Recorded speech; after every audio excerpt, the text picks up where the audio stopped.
Have you ever seen We Bought a Zoo? I used to love that film. I repeatedly watched it when I was a kid, and I truly envied Matt Damon. I wanted to be him. Maybe I just wanted Scarlett Johansson. I don't know. I'm getting sidetracked. I was once transfixed by the pristine Polaroid of the American dream that We Bought a Zoo created. Even though the story was based on a British family, maybe Hollywood should just purchase the rights to my tale of a dilapidated park's renovation. I've got a hunch that it might not even reach the pitch floor. Now, obviously, any abandoned place is creepy. We Bought a Zoo added a whimsy and wonder to the experience, but that wasn't realistic. There was an eerie atmosphere to the derelict farm that I transformed into the adventure park. Perhaps it was compounded by the fact that I didn't have Scarlett Johansson by my side. I wasn't entirely alone. My family came to my aid, we hired people, and brought my vision of an adventure park to life. For obvious reasons, I'm going to change names throughout this post. My sister, Josie, was magnificent. My friend Paul was a lifesaver in every meaning of the word. Uncle Ron, however, just wanted a slice of the pie. Anyway, I want to talk about the horrible events that led to the closure of my park. The ghost train incident. We opened the park gates in June. May was a manic month, as you can probably imagine. I was hiring as many people as possible to get everything up and running. There was too much to do that I could hardly keep on top of every single problem. Tess worked on the ghost train. She was setting up the decorations and lighting throughout the tunnels. One Friday night in May, she came running to me in floods of tears. Gary, the train engineer, had gone home early, leaving Tess on her lonesome in the darkened tunnels. She had the fright of her life when she spotted something that she didn't put there, an animatronic in a purple pinafore. Tess described the machine as a short girl with gray face, baby blue eyes, and the menacing mouth of a metallic nutcracker.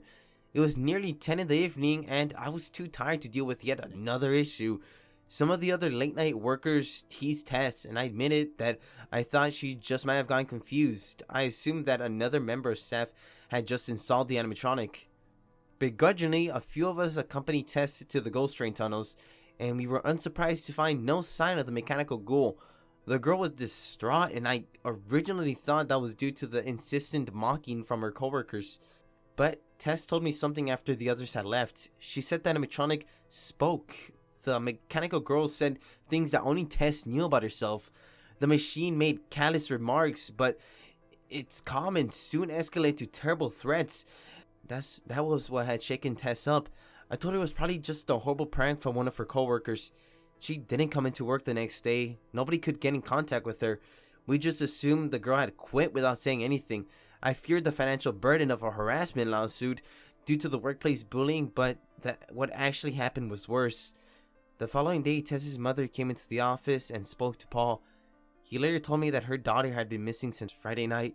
The mother was wondering whether anyone had seen her go home. The entire situation gave me chills. Uncle Ron was simply peeved that Tess had left us in a lurch right before opening, but I had a dreadful feeling about the whole situation.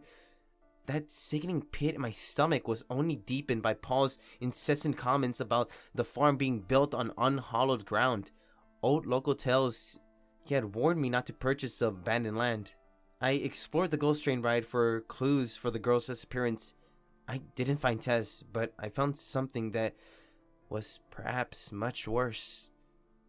The animatronic, it was real. The machine with a malicious smile hadn't been there when Tess led us through the tunnels. I hadn't actually believed it actually existed. Seeing it with my own eyes, I've never in my life been quite so petrified. Her purple pinafore, most horrifyingly, was covered in blood. I cried in terror and immediately fled the tunnels. Uncle Ron urged me to keep quiet about the entire ordeal. He forced me back into the ghost train building, and we dragged the animatronic outside. My uncle loaded the unnatural machine onto the back of his truck and coldly warned me to keep my lips sealed. He wasn't gonna let a prank ruin his investment, even though I had invested far more into the park. A few weeks later, we opened to the public. D11, ILD Seat 11, the cursed seat. The jousting performance was one of our most popular attractions, and people were far too enthralled by the knights and gestures to annoy the woman in D11 who sit in the face by an airborne child shoe. The culpable child who had thrown his shoe behind him in excitement was forced to apologize, but the fuss quickly dissipated. The bloody-nosed woman left to go clean herself up. It was Jousy who first made the comment about the seat being cursed.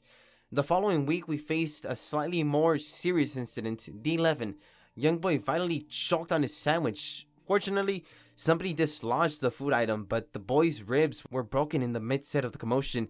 His unconscious body was carried from the stretcher. I heard he made a full recovery. 2 days later, something happened that finally prompted us to get rid of the seat. Paul tore it from the cement, and I'm not quite superstitious of a person, but the final incident was horrifying, even to make me question the very nature of the universe.